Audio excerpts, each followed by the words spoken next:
Sitôt l'opération israélienne terminée, c'est une foule immense qui accompagne dans les rues de Jénine les morts du jour.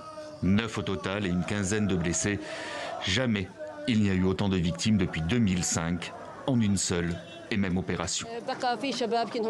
Certains jeunes hommes se sont cachés et se sont enfuis dans la maison. Ils ont été bombardés.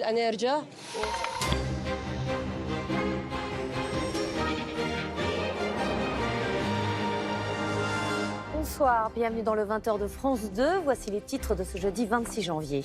Airbus annonce 13 000 embauches cette année. Son carnet de commandes est rempli pour 10 ans. Nous irons dans le fief du constructeur en Haute-Garonne où les sous-traitants se frottent les mains.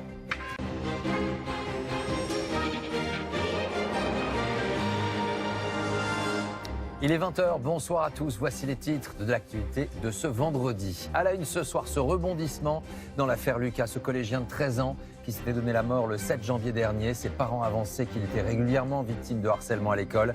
Eh bien, 4 mineurs de son établissement ont été placés en garde à vue.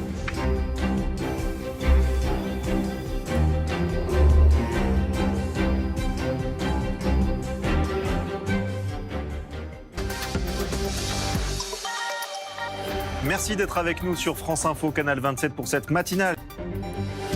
Et à la une, Israël, victime d'un attentat à Jérusalem. Joe Biden dénonce une attaque contre le monde civilisé.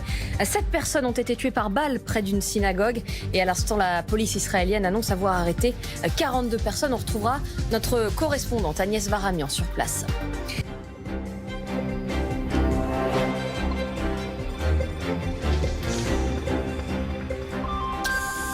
La France dénonce, je cite, une effroyable attaque terroriste. Cela s'est passé à Jérusalem. Ah oui, un Palestinien a tué par balle 7 personnes près d'une synagogue avant d'être abattu. 42 personnes ont été arrêtées. C'est la police israélienne qui l'annonce. On retrouve sur place notre correspondante Agnès Varamian. Agnès, ce matin, Israël se réveille sous le choc. Oui, sous le choc en ce samedi de Shabbat. 7 Israéliens tués hier. Eh bien, écoutez, c'est simplement l'attaque la plus meurtrière qu'ait connue ce pays depuis 15 ans.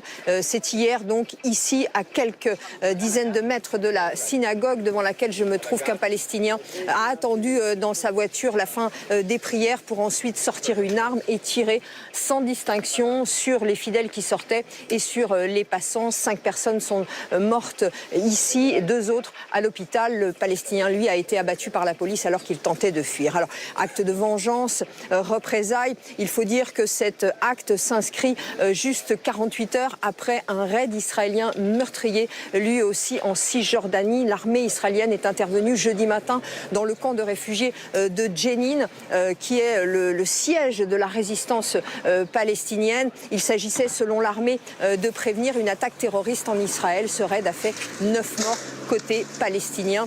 Ces attaques, bien évidemment, ravivent les risques d'escalade ici en Israël, d'autant que des groupes à Gaza, des groupes palestiniens, ont célébré hier l'attaque terroriste avec des cris de joie et que des Israéliens ici sur place ont crié « Mort aux Arabes ». Merci Agnès Varamian.